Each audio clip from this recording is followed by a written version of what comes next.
Your live interactive coverage with CBS 13 and Fox 23 will begin shortly.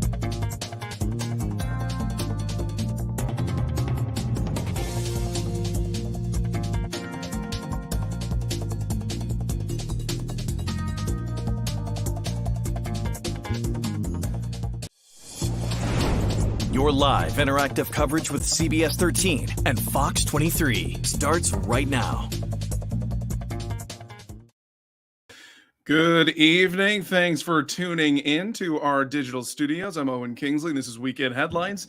Thank you again for coming in from wherever you are coming from. Thank you again.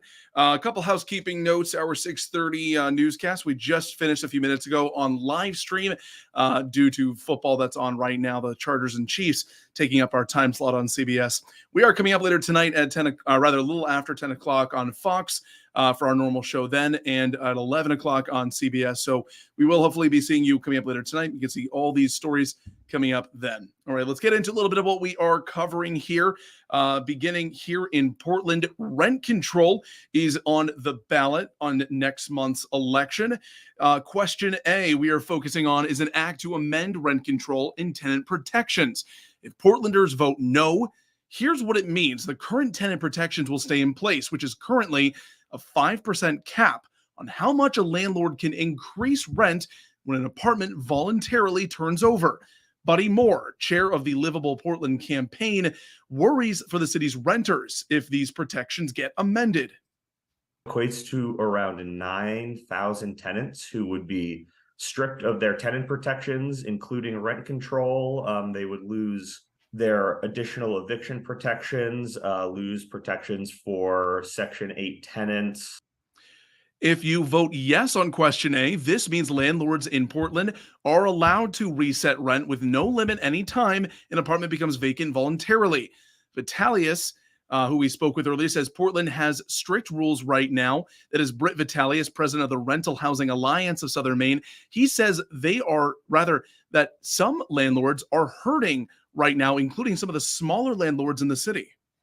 Have left their rents low prior to rent control coming in. And so I think some of them are frustrated because they got stuck with the rent control. CBS 13's Asia Reed has more details for what's at stake. She'll have those coming up later tonight. Well, turning now to Biddeford in the homeless crisis that is now really impacting that city. Recently, we focused on a homeless encampment popping up in that area that police say showed up some point over the summer. Now, one woman down there is looking to try and help some of those people. Some Biddeford residents are rallying together right now to help out some of those people in that encampment. There's around 20 tents tucked right behind Mechanics Park, which police say have been there since sometime in July. Biddeford resident Joyce Rennie says she's lived there for 55 years and hasn't really seen any encampment like this in her community before. Last week, she started bringing items down to the people living there, like snacks, blankets, winter coats, pillows, and more. Rennie says she wants to help out neighbors who may not have the help that they need. Really nice hats and mittens for them. They were really excited. I brought that down yesterday. They're very appreciative. I just want to put out there that they are a community and they are part of our community. They are our neighbors. Rennie says she's looking for help collecting those donations. If you're interested in reaching out, you can learn how by heading to our website, WGME.com.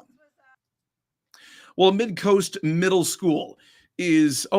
that is correct. Midcoast Middle School is expected to move back to in-person learning tomorrow. The principal at Madomic Middle School in Waldoboro says maintenance staff discovered a failure in the school's well pump last Monday morning. This forced them to move remotely last week. And while those issues are being addressed, about 300 7th and 8th grade students from 5 communities go to the school. The principal says a new pump is now installed, but there needed to be more testing over the weekend. Students are expected to re-enter the school tomorrow. And we also turn to keeping Mainers safe on the road. Starting next week, Maine's slow down, move over law is expanding to include any disabled vehicle, not just emergency vehicles and tow trucks. The law used to apply to anyone with flashing lights on the side of the road. That meant you had to move over. AAA says 350 people die every year from roadside accidents. And the biggest problem, drivers not paying attention to their surroundings.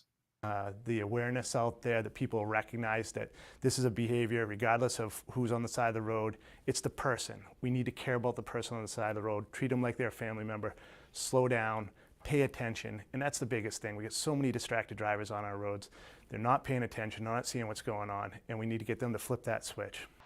That law goes into effect next Wednesday, October 25th, and under the new law, violators could be fined $275.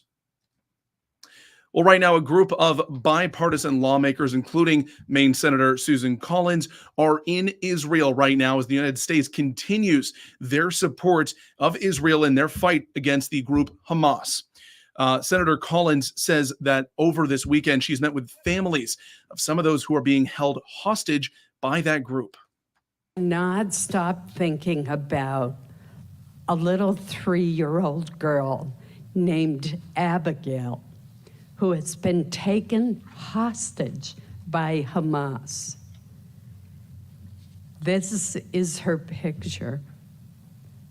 Her older sister and brother, ages 6 and 9, hid for 14 hours in a closet to escape Hamas. Collins says she is helping pursue a bipartisan effort to support President Biden's request for $14 billion in aid to Israel. She says it's in the best interest of the United States and the world. Well, I'm seeing a few people commenting, saying good evening to myself and Ryan Munn. Unfortunately, Ryan was not able to make it tonight, so I just wanted to quickly give a glimpse of the 7-day forecast that we're looking at. A rainy weekend today, as I'm sure everybody was experiencing that. But a warm-up for later in the week, a lot of sunny weather for the week ahead. Ryan Munn is going to have all those details coming up later tonight. So please tune in at 10 o'clock or possibly just after on Fox and 11 on CBS. Hopefully we'll see you up later tonight. Ryan will have all those details in that full forecast. As you can see, a lot of nice weather ahead.